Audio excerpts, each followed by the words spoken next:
드디어 하나님이 노아에게 120년 전부터 언약하신 대로 홍수가 일어나서 이 세상의 모든 것들을 다 심판하게 되는 이야기가 창세기 7장에 있습니다. 많기 때문에 창세기 7장 전체를 다 읽지는 않고 1절과 13절에서 16절까지 말씀을 읽었는데, 여러분 집에 가셔서 이 7장 전체를 읽어보시면 알겠지만 홍수가 이제 임하여 방주의 문이 닫히고 모든 사람들은 다 죽고 홍수가 창이라는 그런 일들이 창세기 7장에 있게 되는 겁니다. 근데 창세기 7장의 이 이야기를 전체를 한 줄로 딱 요약하고 압축한 내용이 1절이에요. 1절이 어떤 의미에서는 창세기 7장의 서론이자 결론이 되는 겁니다. 창세기 7장 1절을 여러분들이 아까 읽었지만요, 이거를 세번역 성경으로 다시 한번 읽어봅시다. 같이 한번 읽읍시다. 시작. 주님께서 노아에게 말씀하셨다. 내가 보니 이 세상에 의로운 사람이라면 너에게 없나. 너는 식구들을 다 데리고 방주로 들어가라. 여기서 뭐라고 얘기하냐면, 내가 보니 이 세상에 의로운 사람이라고는 너 하나밖에 없구나. 그러니까 너는 너희 식구들을 다 데리고 방주로 들어가라 라고 이야기했다는 거예요. 그래서 그 방주 문이 닫힌 거예요. 하나님께서 노아에게 방주를 몇 년 동안 짓게 하셨냐면 120년 동안 짓게 하셨어요. 근데 이 120년이라는 기간이 그냥 단지 120년 그냥 너 방주가 크기 때문에 그걸 다 지으려면 그만큼 오랜 시간이 걸렸다라는 의미도 있지만, 그 안에는요 어떤 의미가 있냐면 하나님께서 120년을 기다리셨다는 거예요. 하나님께서 120년을 기다리면서 그 방주로 초청한 거예요. 사람들이 다 회복되어져서 구원받아 돌아오기를 기다렸는데, 결국 문이 닫힐 때가 되니까 아무도 들어온 사람이 없더라는 거예요. 단 한 사람도. 그래서 내가 보니 이 세상에 의로운 사람이라고는 너 하나밖에 없구나. 다른 말로 얘기하면 내가 보니 이 방주로 들어갈 사람은 너 한 사람밖에 없구나, 이 얘기를 하는 거예요. 방주로 들어갈 수 있는 사람이 너 한 사람밖에 없구나. 방주로 들어간 사람이 이제 너밖에 방주로 들어갈 수밖에 없겠구나, 이 얘기를 하고 있는 거예요. 그리고 방주의 문이 닫히는 거예요. 그럼 왜 노아 한 사람밖에는 안 들어갈까요? 전에도 말씀드렸지만 노아는 믿음이 있어요. 그 믿음 때문에 하나님이 노아를 의롭게 여기셨고 노아를 의롭다고 칭해 주셨어요. 의인이라고 칭해 주셨어요. 어떻게 의인이라고 칭해 주셨냐면 창세기 6장 8절 9절을 읽어봅시다. 먼저 8절을 읽읍시다. 시작. 그러나 노아는 여호와의 마음에 들었습니다. 여호와의 마음에 들었습니다. 이게 이제 세번역 성경으로 써 있는데, 옛날 개정판 성경으로 보면 노아는 여호와께 은혜를 입었더라. 여호와께 은혜를 입었기 때문에 그런 거예요. 9절 읽어봅시다. 시작. 그냥 읽어요. 괜찮아요. 세번역 더 좋습니다. 세번역이 원문과 더 가까우니까 9절 같이 읽읍시다. 시작. 노아의 자손이 많다. 노아는 그가 살던 시대에 의롭고 풍성한 세상이었습니다. 노아는 하나님께서 따라 하나님과 함께 살았습니다. 어떻게 인간이 의롭고 흠이 없을 수 있어요? 인간이 의롭고 흠이 없을 수 있는 사람이 있어요? 없잖아요. 그렇죠? 근데 어떻게 노아가 의롭고 흠이 없다고 얘기하냐고요. 여기서 말하는 노아가 정말로 완벽하고 깨끗하고 그리고 한 점 오류도 없는 사람이었다라는 것을 의미하는 게 아니에요. 여러분, 노아가 홍수 사건 끝난 다음에 제일 먼저 한 일이 뭐예요? 포도나무를 심고 그 포도나무의 그 열매를 따다가 제일 먼저 한 일이 포도주 만들어서 그거 먹고 벌거벗고 뻗은 것. 표현이 좀 그렇지만 그게 뭐예요? 노아가 제일 먼저 인류가 재창조되고 제일 먼저 한 일이 그거예요. 노아가 완벽하고 안전한 행위를 다 했다, 그런 얘기가 아니에요. 그게 아니라 노아가 왜 의롭고 흠이 없을 수밖에 없냐면, 의인이요 강대의 완전한 자라고 얘기할 수 있냐면 하나님이 그 믿음을 의로움으로 여기셨다는 거예요. 모든 사람들은 다 그 방주로 들어오지 않았지만 노아 한 사람은 방주로 들어갔기 때문에 그것을 의로움으로 여겨주신 거예요. 이 얘기를 히브리서 11장 7절에 반복하고 있어요. 히브리서 11장 7절은 어떻게 얘기했냐고 봅시다. 같이 읽읍시다. 시작. 믿음으로 노아는 그는 하나님께 순종해서 그의 가족을 구원할 방주를 지었습니다. 그는 믿음으로 세상이 잘못되어 가고 있음을 사람에게 알리고 하나님과 그의 관계를 하나님과 의의 관계를 맺었다고 하는데요. 의의 관계는 어떤 의의 관계냐면 믿음을 따르는 의의 상속자가 되었다는 얘기예요. 개역 개정판 성경으로 읽어보면 믿음을 따르는 의의 상속자가 될 거예요. 그러니까 믿음으로 의의 관계를 맺은 거예요. 뭘로요? 믿음으로. 믿음이 곧 의가 되는 거예요. 다른 사람은 세상이 멸망하기 뭘 멸망해. 아니 이 맑은 날에 홍수는 무슨 홍수야 라고 했지만 노아만큼은 하나님이 이 땅을 멸망할 것을 믿었고 하나님께서는 이 방주 안에 들어가는 자만 살 것을 뭐 했다고요? 믿었어요. 믿었기 때문에 그 안에 들어갔잖아요. 안 믿으면 거기 왜 들어가겠냐고요. 그러니까 그 믿음이 뭘 만들어요? 하나님과 의의 관계를 맺은 거예요. 믿음이 곧 의로움인 거예요. 믿음이 의예요. 그래서 믿음을 따르는 의의 상속자, 믿음으로 의의 관계를 하나님과 맺은 사람이 되는 사람이 노아라는 거죠. 그런데 사실은 이 얘기는 서론의 이야기고 오늘 제가 여러분들에게 드리고 싶은 얘기는 오늘 창세기 7장 1절 말씀과 히브리서 11장 7절 말씀에 공통점이 하나 등장해요. 어떤 공통점이 등장하냐면 히브리서 11장 7절에 보면 중간 부분에 그는 하나님께 순종하여서 그의 가족들을 구원할 방주를 지었습니다. 그의 가족들을 구원할 방주. 아까 처음에 7장 1절에는 뭐라고 말씀했죠? 의인은 너 하나밖에 없다. 너 하나만 들어간다. 라고 얘기해놓고 지금 그 방주 안에 들어간 사람은 노아 한 사람만 들어간 게 아니라 누구도 들어갔어요? 노아의 가족도 같이 들어갔어요. 창세기 7장 1절에 보면 여호와께서 노아에게 이르시되 너와 내 온 집은 방주로 들어가라. 너와 내 온 집. 그래서 너 혼자만 들어갈 것이 아니라 너에게 속해 있는 내 집도 같이 들어가라. 이런 얘기를 하고 있어요. 아니 애초에 처음에 그렇게 얘기했잖아요. 노아 한 사람만 의인이고 노아 한 사람 이외에는 들어갈 사람이 없다고 했는데 그 가족들은 왜 딸려 들어가는 겁니까? 여기서 히브리어로 보면 내 온 집이라고 했을 때 이 집은 마트예요. 집. 근데 이 마트라는 말은 그냥 집, 이렇게 건축의 아파트, 뭐 주택 이런 집을 얘기하는 게 아니라 가족, 집안 이런 걸 얘기해요. 히브리서 11장 7절에 내 가족이라고 했을 때 그 가족은요 오이코스라는 헬라어. 이건 뭐냐면 이것도 가족, 집안 이걸 얘기하는 거예요. 그래서 내 집안, 내 가족 전체가 노아로 말미암아 함께 딸려올 것이다 라고 얘기를 하는 거예요. 그게 히브리서 신약의 얘기와 창세기 구약의 얘기가 동일하게 같은 이야기를 하고 있는 거예요. 노아 한 사람 때문에 그 가족이 함께 구원받는 이야기를 하고 있는 거예요. 오늘 제가 여러분들에게 드리고 싶은 얘기 그거예요. 노아 한 사람 때문에 그 가족이 함께 구원받는 이야기. 창세기 7장 13절에 보면 노아 때문에 살아난 가족들 7명 이야기가 등장해요. 그래서 제가 어렸을 때 주일학교에서는 뭐 배웠냐면 노아와 7식구. 그래서 8명 이야기가 이제 동요로도 나오고 이렇게 얘기를 하는데 창세기 7장 13절에 보면 노아 때문에 살아난 7식구가 등장하는데 노아의 아내 그리고 노아의 세 아들 그리고 각각의 며느리들 그래가지고 8명의 식구가 들어가는 게 등장해요. 그런데 창세기 7장 13절 14절과 15절에는 또 누가 들어가냐면 14절 봅시다. 그들과 모든 들짐승, 가축, 땅에 기는 것, 새. 다시 말하면 모든 짐승들이 어떻게 돼요? 모든 짐승이 다 방주에 들어가면 방주 터지죠. 종류대로 15절 봅시다. 무릇 생명의 기운이 있는 육체가 둘씩 노아에게 나와 방주로 들어갔다고 얘기해요. 그러니까 각 종류별로 둘씩 한 쌍이 들어가게 된 거예요.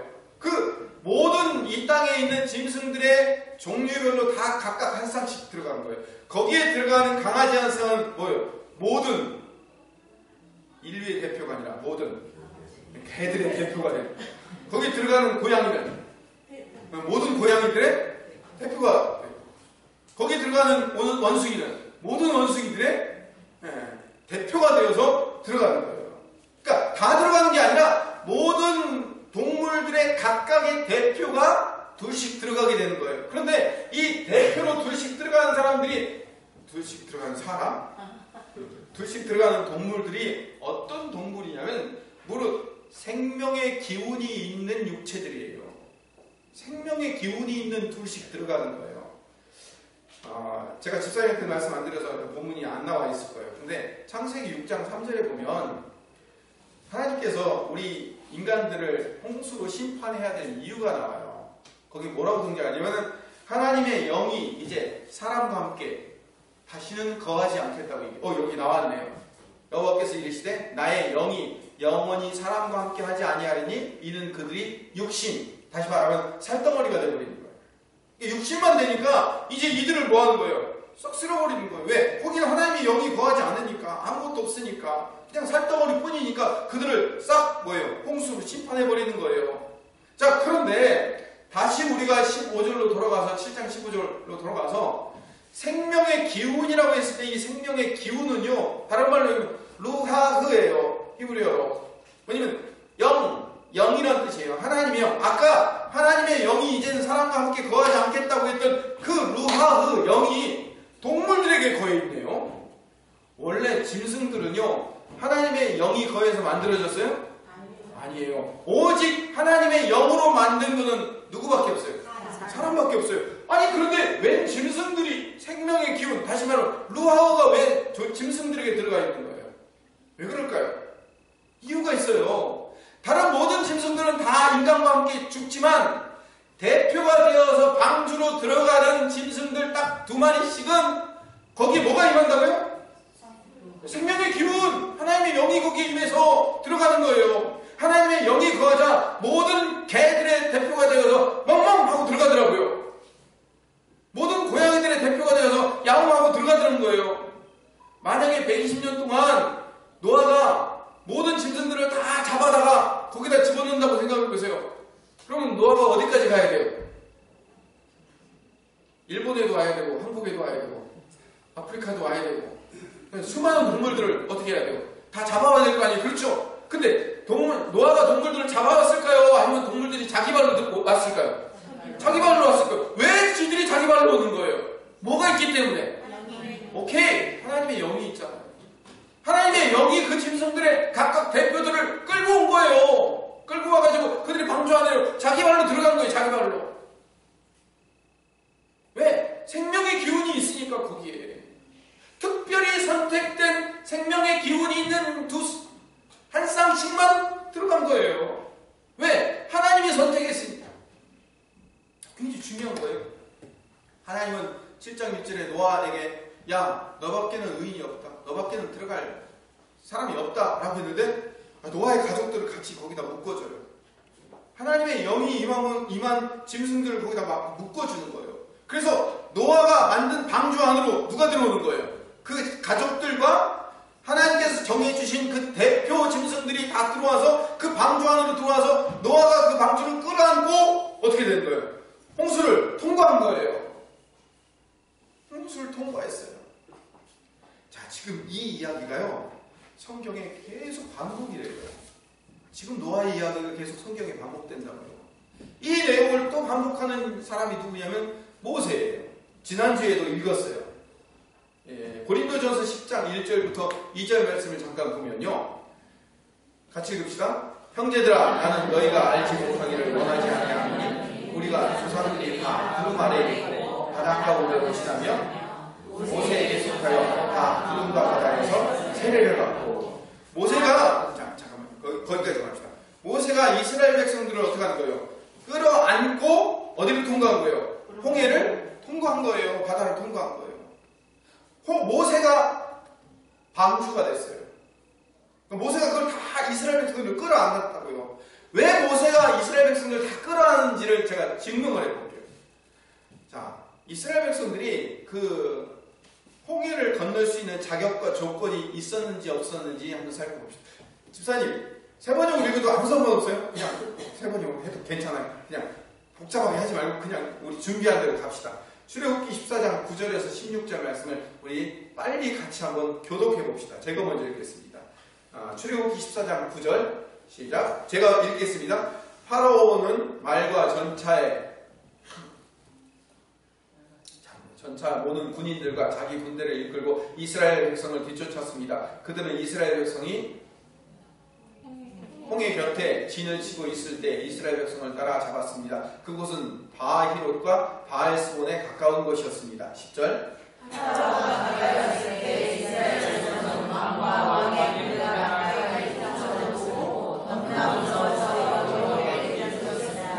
이스라엘 백성이 모세에게 말했습니다. 이집트에 무덤이 없어서 우리를 이 광야로 이끌어내려고 죽이는 거예요. 왜 우리를 이집트에서 데리고 나왔어? 우리가 이집트에 있을 때 우리는 여기에 남아서 이집트 사람들에게 우리를 데려다 주시오 라고 말하였어. 이집트 사람들을 섬기는 것이 당연히 우리가 우리에게 나왔소. 하지만 모세가 대답했습니다. 두려워하지 마시오. 굳게 서서 여호와께서 오늘 여러분에게 베푸실 구원을 보십시오. 오늘이 지나면 이 이집트 사람들을 다시는 보지 않게 될 것이요. 그저 가만히 있기만 하시고 여호와께서 여러분을 위해 싸워주실 것이요. 자, 보세요. 자, 이 사건은 홍해를 건너기 전이에요, 후예요? 전이에요. 애국 군대가 막 쫓아와요. 여러분, 그 당시에 애국 군대라는 것은요, 그 소아시아 지방 전체에서 가장 큰 나라예요. 대군을 이끌고 내려오는 거란 말이에요. 감히 그 애국 군대를 이길 자가 없었어요. 그 당시에는 그 나라가 최고의 나라였기 때문에. 그 애국 군대를 병거를 끌고 막 오니까 이스라엘 백성들이, 이 노예였던 사람들이 두려워 떨 수밖에 없는 거예요. 그런데 자, 그렇게 두려워 떠는 사람들이 뭐라고 얘기했어요? 자, 우리 믿음을 이깁시다 라고 얘기했어요. 우리를 왜 여기 나를 죽게 만드냐고 원망과 불평했어요. 믿음이 있었어요, 없었어요? 여기 장정만 60만 명이에요. 여자와 어린아이들 합치면 대략 200만에서 250만 명이라고 해요. 200만에서 250만 명 되는 사람 중에 믿음을 갖고 있는 사람이 요즘 아이들 말대로 1도 없었어요. 200만 명이 넘는데 믿음으로 하나님이 해주실 거예요. 하나님이 이기게 하실 거예요. 하나님이 우리를 여기까지 인도하셨으니 앞으로도 인도하실 거예요 라고 믿음으로 고백한 사람이 1도 없었어요. 한 명도 없었어요. 누구만 믿음을 갖고 있었어요? 모세만. 모세가 뭐라고 얘기해요? 가만히 있어. 가만히 있어. 불평하지 말고 원망하지 말고 가만히 있으면 하나님이 해주실 거예요. 왜? 하나님이 여기까지 인도했잖아. 하나님이 앞에 홍해 있고 뒤에 애국 군대가 있어도 상관없어. 하나님이 홍해를 가르든 우리를 뭐 소돔처럼 구름으로 뛰어가지고 옮기든 하나님이 어떻게 해줄 테니까 염려하지 마 라고 모세가 믿음을 갖고 있었잖아요. 그러면 이 홍해를 통과할 수 있는 자격과 조건이 되는 사람은 누구밖에 없어요? 모세밖에 없잖아요. 왜? 모세가 믿음을 갖고 있으니까. 그런데 여러분, 모세 혼자 갔어요? 다 같이 갔어요? 어떻게 다 같이 갔죠? 모세가 그 이스라엘 백성들, 믿음 없는 사람들 어떻게 한 거예요? 방주가 되어서, 방주가 되어서 끌어안고 모세를 다 탄 거예요. 모세의 믿음 안에 이스라엘 백성들 250만 명이 다 타고 통과한 거예요. 마치 노아가 방주를 만들고 그 안에 모든 생명의 기운이 있는 짐승들과 그 가족들을 다 거기다 태우고 통과한 것처럼 모세가 그렇게 통과한 거예요. 그 믿음이 통과하게 만든 거예요. 또 한 사람 얘기를 할게요. 아브라함이에요. 창세기 15장 6절에 보면 같이 읽읍시다. 시작. 아브라함이 여호와의 말씀을 들었으나 그는 여호와께서는 아브라함이 잘했기 때문에 의롭게 여기셨어요? 뭐 때문에요? 믿음 때문에. 하늘의 별처럼 바다의 모래처럼 이 많은 자손을 줄 거다 라고 약속하실 때 그걸 약속을 내가 믿음으로 받아들이는 거예요. 그렇게 받아들일 때 이삭이 태어났어요? 아직 안 태어났을 때요? 아직 안 태어났어요. 앞으로 한참 걸려요. 앞으로 한 20년 더 걸릴 거예요. 그러니까 20년 후의 일이지만 하나님께서 믿음으로 내게 자손을 주시고 그 자손을 통해서 하늘의 별처럼 바다의 모래처럼 네가 발로 밟는 땅은, 네 눈으로 보는 땅은 다 너한테 줄게라는 그 약속의 말씀을 믿음으로 받아들이자 그걸 의롭게 여기신 거예요. 그래서 그 후손으로 태어난 자들이 전부 다 뭐가 된 거예요?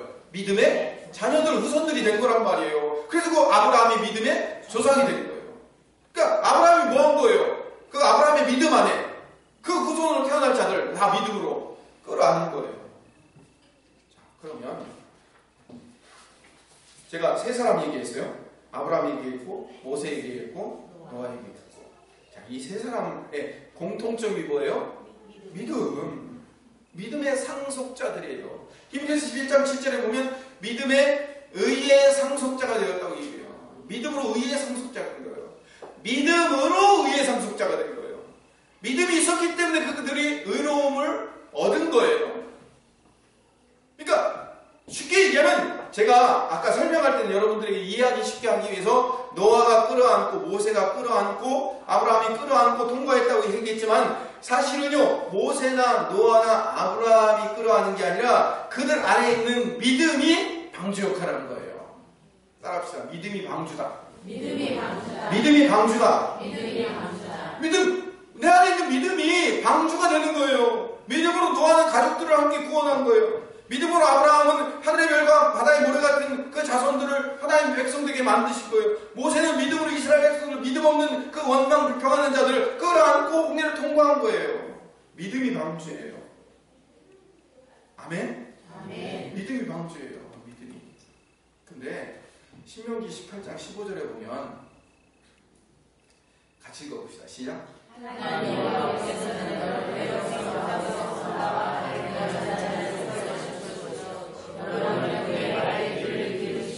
모세가 이제 마지막 고별 설교를 하면서 나와 같은 예언자 하나가 나올 거다. 나와 같은 선지자 하나가 나올 거다라고 약속을 해요. 그 선지자가 나타나면 그 선지자 말을 잘 들어야 돼.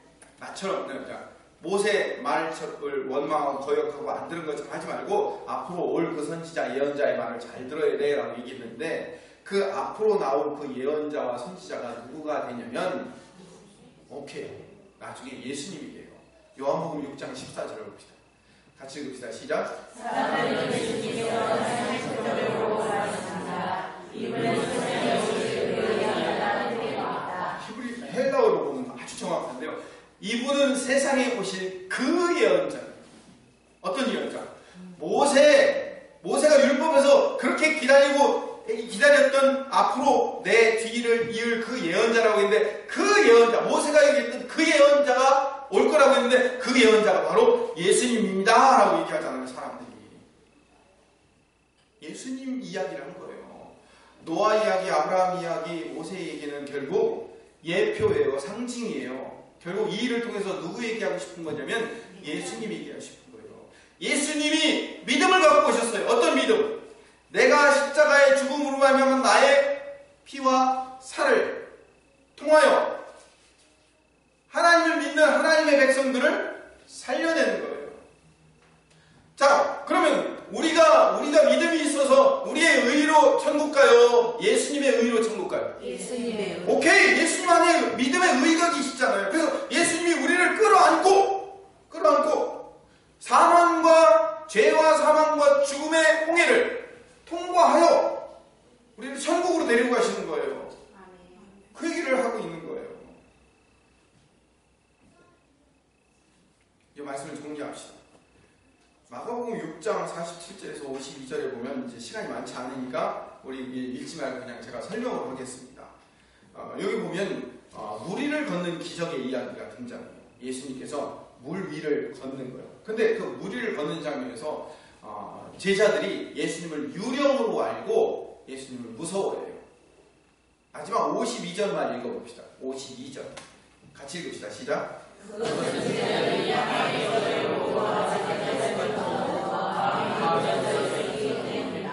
빵의 기적을 보고도 아직 깨닫지 못하고 마음이 굳어져 있기 때문에 예수님은 이런 능력을 행하실 수 있는 분이라는 사실을 못 믿은 거예요.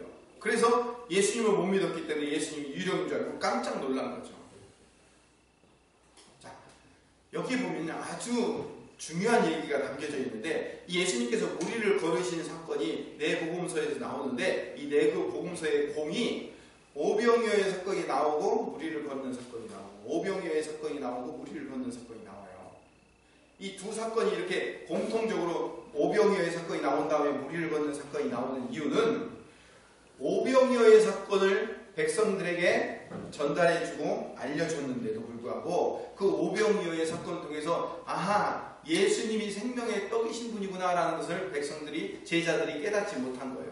그래서 또 물 위를 걷는 사건을 보여주셨는데도 불구하고 예수님 뭐예요? 깨닫지 못하고 마음이 굳어져 있기 때문에 믿지는 않는 거예요. 믿음이 없는 거예요. 그래서 그들이 무리를 걷는 사건에서도 여전히 깨닫지 못하더라 라고 얘기 되는 거예요. 자, 그럼 오병이어 사건을 먼저 잠깐 설명을 해드릴게요. 오병이어 사건은 마가복음 6장 35절에 같이 읽어봅시다. 시작.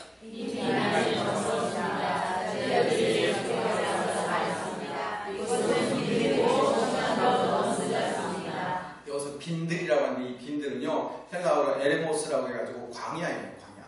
이 갈릴리 호수에 보면 이 갈릴리 호수 이쪽 서쪽으로는요 영토도 있고 기름진 땅이에요. 그런데 이 갈릴리 호수 동쪽으로 가면요 광야예요.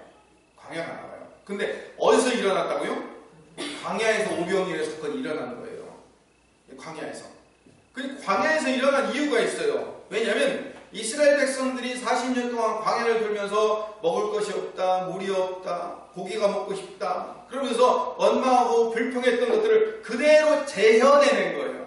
그래서 이스라엘 백성들이 예수님 시대에 5,000명이나 되는 사람들이 먹을 것이 없다고 했을 때 제자들이 뭐라고 얘기해요? 이들을 그냥 혹이라도 채우려면 200데나리온이 필요하고 이들을 빨리 저 마을로 내려가게 해서 그들이 뭐라도 좀 사먹게 하지 않으면 그들 할 수가 없습니다. 근데 여기 광야잖아요. 광야에서 마을로 내려가기 얼마나 먼지 몰라요. 그리고 내려간다 쳐도 200데나리온이라는 돈이 있냐고요? 없잖아요. 그런 상황 속에서 제자들이 지금 믿음이 있어요, 없어요?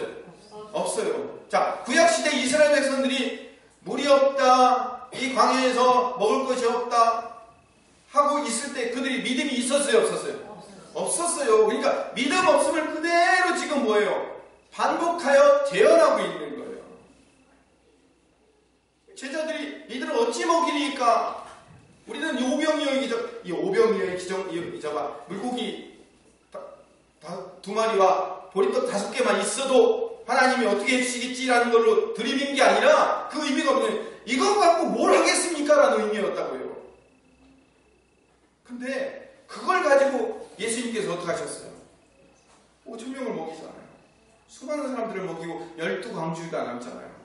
그리고 요한복음 6장 48절에서 51절에 이렇게 말씀하십니다. 같이 읽읍시다. 시작. 나는 생명의 빵이다. 너희에게 도전되는 빵에서 나를 먹었다는 사고다. 하늘에서 내려오는 빵이 여기 있다. 누구든지 이 빵을 먹으면 결코 죽지 않을 것이다. 나는 하늘에서 내려오는 생명을 주는 빵이다. 누구든지 이 빵을 먹으면 영원히 살 것이다. 내가 줄 빵은 나의 살이다. 내 살은 세상에서 생명을 준다. 오늘 예배 끝난 다음에 설교가 끝난 다음에 성만찬 예식을 할 거예요. 예수님의 살을 먹는 거예요. 포도주를 마실 거예요. 예수님의 피를 마시는 거예요. 예수님의 살과 피를 먹고 마심으로 말미암아 이거 먹고 마신다는 것은 어떤 걸 상징하냐면 예수님이 이제 내 안에 거하는 거예요. 예수님이 내 안에 거하고 계십니다라는 것을 표현하는 거예요. 예수님이 내 안에 계신다는 사실. 그렇게 예수님이 내 안에 계신다면 뭐가 내 안에 들어와야 되냐면 믿음도 같이 들어와야 되는 거예요. 이거 포도주하고 이거 빵만 먹는다고 되는 게 아니라 이걸 먹고 마심으로 하나님, 성령 하나님 내 안에 뭐가 들어오게 해주십시오. 예수님이 갖고 있었던 믿음이 내 안에 들어오게 해주십시오. 예수님이 힘이시고 예수님이 생명이시기 때문에 그 생명이신 예수님이 내 안에 계시기 때문에 나는 어떠한 상황도 어떠한 환경도 이길 수 있습니다. 극복할 수 있습니다. 하나님이 함께 하시면 됩니다. 라는 믿음이 내 안에 같이 들어올 줄로 깨닫고 믿고 먹고 마시는 거예요. 그냥 주니까 덥석덥석 받아먹고선 그냥 성만찬 했다 끝이 아니에요. 그럼 여러분 성만찬에 아무런 의미가 없어요. 성만찬을 통해서 뭐 한다고요? 예수님 그분이 들어오셔서 함께 할 것을 뭐 한다고요? 믿는 거예요. 믿음이 들어오기를 기도하는 거예요. 믿음이 들어오기를. 노아 시대에 그 수많은 인류가 있었지만 방주에 들어가면 산다는 그 사실을 한 사람이라도 믿었어요? 안 믿었어요. 모세 시대에 250만이나 되는 사람들이 하나님을 의지하면 저 바다도 가려고 통과할 것이다라는 믿음이 있었어요? 없었어요. 우리 이 시대도 마찬가지예요. 2000년 전에 33살 먹는 청년 하나가 십자가에 못 박혀 죽었는데 그 양반이 메시아라는 거예요. 그 사실을 믿음으로 받아들이면 우리가 천국 가고 영원토록 하나님의 나라의 백성으로 하나님의 자녀로 산다는 사실을 믿는 사람은 구원 오는 거예요. 그걸 믿지 못하는 사람은 없는 거예요. 방주 안에 못 들어오는 거예요. 우리가 그 믿음으로 사는 거예요. 제가 처음에 아까 말씀드렸죠. 믿음이 방주라고요. 우리는 예수 그리스도의 믿음으로 구원을 얻는 사람이에요. 믿음 때문에. 믿음으로 구원 얻는 거예요. 믿음이라는 방주를 탔다고요. 요한복음 3장 15절에서 18절 같이 읽읍시다. 그것은 그를 믿는 사람들에게 영생을 얻게 하려 함이라. 이와 같이 하나님께서는 세상의 사랑을 생각해 주시다. 이는 누구든지 그 아들을 믿는 사람을 멸망하지 않고 영생을 얻게 하려 하시다.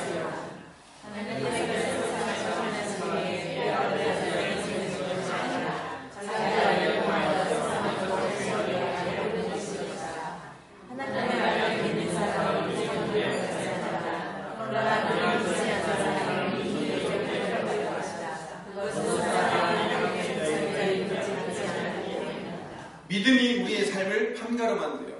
믿음이 없는 사람은 이미 심판받은 거나 마찬가지라는 거예요. 근데 믿음 있는 사람은 그 믿음으로 말미암아 영생을 얻는 삶을 산다는 것 분명하게 이야기하고 있어요. 자, 그럼 이제 오늘의 결론입니다. 목사님 길게 복잡하게 잘 설명해 주셨는데 사실 다 아는 내용이잖아요. 예, 아는 내용이에요. 믿음으로 구원받는다는 거 모르는 사람이 어디 있어요? 다 아는 내용이죠.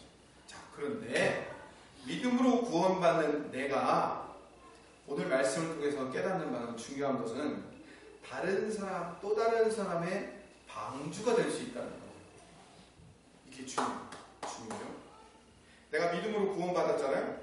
그러면 그 믿은 내가 또 다른 사람의 방주가 될 수 있다고. 아까 처음에 뭐라고요? 모세 이외에는 아무도 안 믿었는데 모세가 그 백성들을 어떻게 했다고요? 끌어안고 그 믿음 안에 들어가서 통과시켰어요. 노아 이외에는 아무도 믿지 않았지만 그 식구들과 하나님의 영이 있는 동물들을 끌어안고 통과시켰어요. 예수님 이외에는 아무도 그 당시에 예수님이 메시아이시며 그 예수님을 믿어야만 구원받는다는 사실을 몰랐지만 그 예수님이 대신 죽으심으로 그 예수를 믿는 자들을 다 끌어안고 살려내셨어요. 그렇다면 우리도 우리의 믿음을 통하여서 내가 또 다른 사람의 방주가 될 수 있다는 사실을 믿기를 소원합니다. 아멘. 내가 방주가 될 수 있는 거예요. 물론 내가 내 능력으로 방주가 되는 건 아니에요. 내 안에 계신 하나님의 영이신 성령께서 계시기 때문에 내가 방주의 역할을 할 수 있는 거예요. 그러나 내 믿음으로 다른 사람의 방주가 되는 거예요. 정말 방주가 되는지 안 되는지 한번 살펴봅시다. 사도행전 16장 29절 오늘 마지막 말씀입니다. 같이 읽읍시다. 29절부터 34절까지 시작.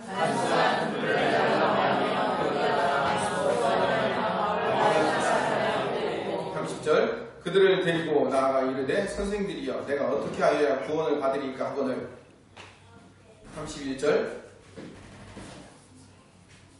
그냥 제가 읽어볼게요. 그냥 세번역 성경으로 해주셔요. 괜찮습니다. 예. 세번역 성경으로 하셔도 돼요. 예. 31절 같이 읽읍시다. 시작.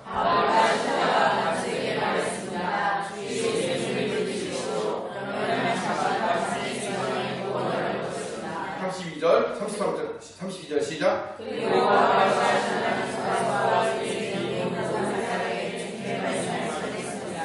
33절 그만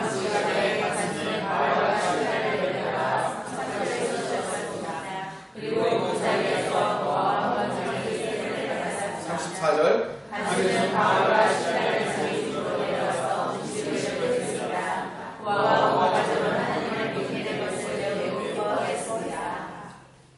어떻게 해야 구원 얻을 수 있습니까? 라고 애절하게 부르짖는 사람은 누구죠? 간수예요. 간수장이에요. 근데 그 간수를 향해서 31절에 뭐라고 얘기하냐면 주 예수를 믿으면 너와 내 집이 구원을 얻는다고 얘기했어요. 당신과 당신의 집안이 구원을 얻을 것입니다. 당신뿐만 아니라 당신의 집안, 오이코스, 당신의 집안 전체가 구원을 얻을 것입니다. 예수를 믿으면 왜 나만 구원 안 받고 나의 가족들 전체가 다 구원받을 수 있는 거예요? 내가 뭐가 되니까? 나의 믿음으로 방주가 되기 때문에. 방주가 되기 때문에. 그래서 주 예수를 믿으라. 그리하면 너와 내 집이 구원 얻으리라 라고 말하는 거예요. 나와 내 가정은 한 몸이에요. 그렇죠? 한 몸이 아닌 가정 손 들어보세요. 가족끼리 한 몸이 아니다. 우리 집만이. 저거 한 얘기예요. 나와 내 가정은 한 몸이에요. 하나예요. 그렇기 때문에 한 몸 된 자들이 믿음으로 함께 구원을 얻는 거예요. 하나님의 선물이 나에게 믿음으로 다가왔다면 그것이 가족들에게 믿음이 전달될 수 있다는 사실을 여러분들이 믿는 거예요. 한 가지 오해하지 마세요. 제가 지금 이 얘기했다고 아하 오늘 목사님 말씀 잘하셨는데 나만 믿음 잘 지키고 있으면 어차피 내 가족들은 알아서 다 천국 올 거야 라고 착각하지 마십시오. 착각입니다. 그 가족들이 예수를 그리스도로 영접하지 않았는데도 불구하고 그들이 구원받는 일은 절대로 없습니다. 절대로 그런 일이 없어요. 아내가 신앙생활 잘했기 때문에 남편이 구원받는다? 그런 일이 있어요? 없어요? 없어요. 자녀들이 말 안 듣고 예배 안 드리고 놀러 다녔는데도 불구하고 엄마가 신앙생활 잘하니까 구원받는다. 그런 일이 있어요? 없어요? 없어요. 그런 거 없어요. 그들도 예수 그리스도를 구주로 영접해야 될 준비가 되어야 되고 그런 일들이 그들의 삶 가운데 일어나야 해요. 그런데 놀라운 위안이 되는 사건이 오늘 성경에 등장하는 거예요. 주님이 노아 한 사람의 믿음을 통해서 그 가족들을 어떻게 된다고요? 끌어안는 방주가 되게 한다는 거예요. 아브라함 한 사람의 믿음을 통해서 하늘의 빛처럼 바다의 모래 같은 그 믿음 자손들을 그 믿음 안으로 끌어 넣을 수 있게 된 거예요. 모세 한 사람의 믿음을 통해서 이스라엘 백성을 전체를 끌어안고 홍해를 통과하게 만들더라는 거예요. 그런 것처럼 예수 그리스도의 십자가 안에 예수를 그리스도로 믿은 내 안에 나의 가족들을 집어넣어서 함께 하나님의 나라로 끌고 갈 수 있도록 나에게 뭘 주시면 믿음의 방주를 허락하셨다는 사실을 믿으시기 바랍니다. 아멘. 신앙생활하고 하다 보면 가족들에게, 이웃들에게, 집안 사람들에게 어머님, 아버님, 친정어머니, 친정아버지한테 전도할 일이 있습니다. 교회 나가야 됩니다. 신앙생활 잘해야죠. 우리 천국 가야 됩니다. 라고 여러 가지로 전도해요. 근데 어떤 사람은 30년 동안 전도해도 예수 안 믿는다고 하는 사람이 있어요. 그래야 안 돼요. 그런 일 생기면 여러분들 마음가운데 무슨 마음이 생겨요? 저 사람은 안 돼. 저 사람은 안 돼. 내가 30년을 얘기해봤는데 안 돼. 30년 얘기해봤으니까 안 돼라고 여러분 가운데 마음에 안 돼라고 하면 그 믿음이 안 되게 만들어요. 왜? 내 안에 믿음의 방주가 있는데 그 믿음의 방주를 어떻게 하는 거예요? 이만큼 넓혀놓은 거예요? 아니면 딱 문 닫아놓은 거예요? 닫아놨는데 그 안에 누가 들어오냐고요? 아니 목사님 생각해보세요. 내가 30년을 얘기했는데도 안 들어오는 걸 어떡하란 말입니까? 그럼 40년 얘기하세요. 믿음의 방주를 넓히세요. 다른 건 우리 자녀가요 교회를 안 다녀요. 예수를 안 믿어요. 괜찮아요. 너와 내 가족의 구원 얻을 거라고 했어요. 그러니까 여러분의 믿음의 방주를 넓히시기를 소원합니다. 반드시 돌아올 거예요. 여러분들이 어떻게 믿는가에 따라 달라있어요. 반드시 돌아올 거라는 믿음의 방주의 문을 넓히시기를 소망하면 방주의 문을 넓혀놓고 있어요. 걔는 안 돼. 라고 하면 안 된다고요. 여러분들 믿음의 문을 넓혀놓고 있어요. 믿음의 눈을 넓히고 여러분들이 믿고 있는 그만큼 여러분의 자녀와 여러분의 가족과 여러분의 형제와 여러분의 부모님과 여러분의 이웃들이 예수 그리스도 안으로 들어올 줄을 굳건한 마음으로 믿고 신뢰하시기를 소망합니다. 아멘. 그때 믿음이 자꾸 떨어져요. 하나님 내가 30년 얘기했는데 안 돼요 라고 생각하면요 믿음을 달라고 기도하십시오. 하나님 그럴지라도 알고 믿음을 주시옵소서라고 기도하세요.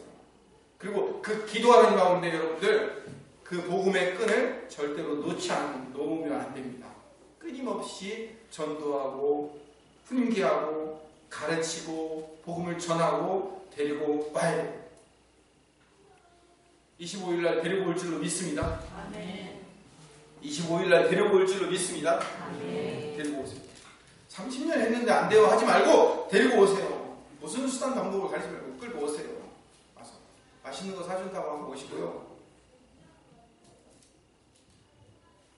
원하는 거 사주고라도 오세요. 데리고 와서 복음을 듣게 하셔요. 로마서 10장 14절에서 15절 같이 읽읍시다. 시작.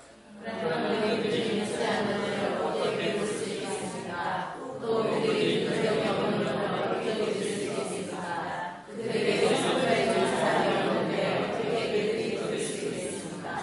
그들이 보냄을 받지 않았다면 어떻게 선포할 수 있겠습니까? 좋은 소식을 전하는 사람들의 말이 얼마나 아름다운가라고 기록된 말씀처럼 말입니다.